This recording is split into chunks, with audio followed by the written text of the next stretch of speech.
précurseurs de l'environnement à la télévision, parce qu'en 2005, quand on a commencé, en avril 2005 même, à part Ushuaïa je crois, et des grandes émissions comme ça de reportages tournées en extérieur, il n'y avait pas d'émission de débat sur l'écologie à la télé et dans le paysage audiovisuel français.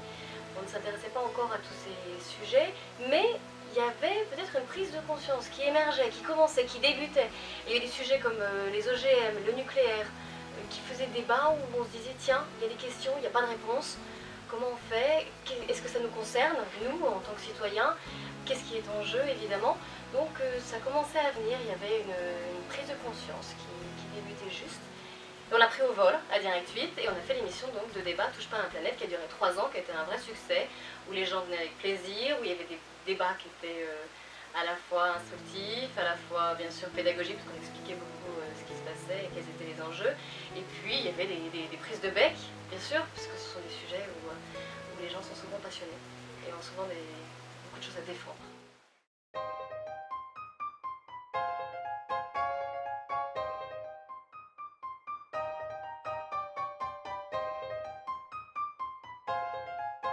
Entre ciel et terre, c'est le nouveau grand projet environnemental de Direct 8. Il y a bien sûr le blog, où je traite de l'actualité écologique et environnementale, heure par heure, quasiment, en tout cas jour par jour, où je parle des initiatives qui m'ont plu, des livres que j'ai lus et qui m'ont touché, des films que j'ai pu voir et qui là aussi m'ont marqué. Je parle évidemment des sujets d'actualité écologique, des débats qu'il peut y avoir, des sujets qui m'interpellent. Ça c'est le blog et il est lié à l'émission Entre ciel et terre qui est l'émission de reportage sur l'environnement de Direct 8 qui n'est pas encore tout à fait diffusée, qui va l'être là. Et alors le blog est lié à l'émission évidemment, ils ont le même nom, Entre ciel et terre. Ça veut dire aussi que dans le blog on va retrouver des extraits de l'émission, des photos, des petits compléments. Mais il a aussi sa vie propre, il est indépendant, il fonctionne de lui-même, donc l'actualité, les news, tout ce qui me touche, tous mes coups de cœur, mes coups de gueule dans le blog, des associations que j'aime bien, où là j'hésite pas à faire des mises en valeur, ou à dire attention, là il y a quelque chose qui joue et qui est très important et qui est bien, où évidemment je parle de ce que j'ai vu. C'est un journal, c'est un carnet de bord en fait, c'est pas un site internet sur l'actualité écologique et environnementale de la chaîne, c'est un blog, pas un site internet.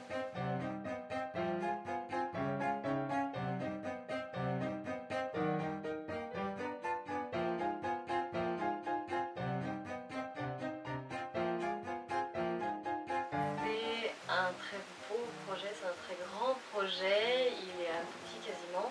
On a d'ailleurs les 4 thèmes d'émission, à savoir le réchauffement climatique, les animaux en danger, l'eau et la déforestation. Ça a été tourné, tout se passe à l'extérieur, à l'étranger bien sûr, évidemment, mais aussi les plateaux, les interviews ont été tournés à l'extérieur.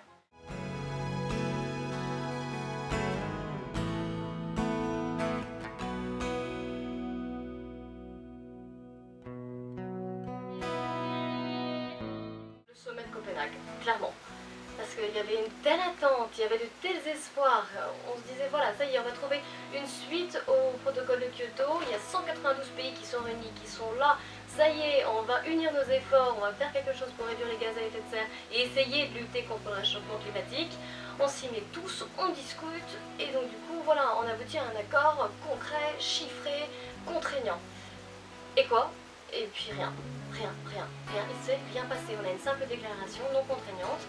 Et tout ça aboutit à un échec en fait, il faut clairement le dire. Je ne sais pas ce qui va se passer dans les mois à venir là, si on va arriver à d'autres conférences qui là seront un peu plus abouties. Mais pour l'instant, le sommet de Copenhague est un échec, c'est tout ça pour ça. D'ailleurs très dommage, parce que là on a laissé passer une chance, clairement. On a vraiment laissé passer une occasion en or.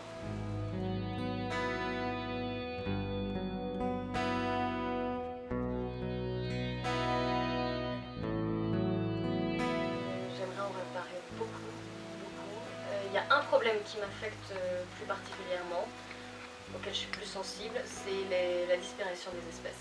Parce que je trouve que voir ces animaux ou ces plantes qui nous côtoient, qui sont là, qui ne sont pas très loin de nous ou un peu plus loin, et qui disparaissent, certains on ne les connaît même pas, je trouve ça un gâchis monumental, je trouve que c'est terrible, c'est de la vie en moins.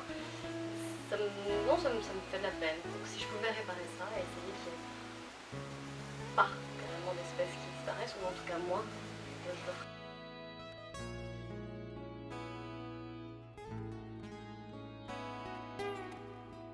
Rentrée célibataire au printemps sur Direct 8 et le blog bien sûr, qu'on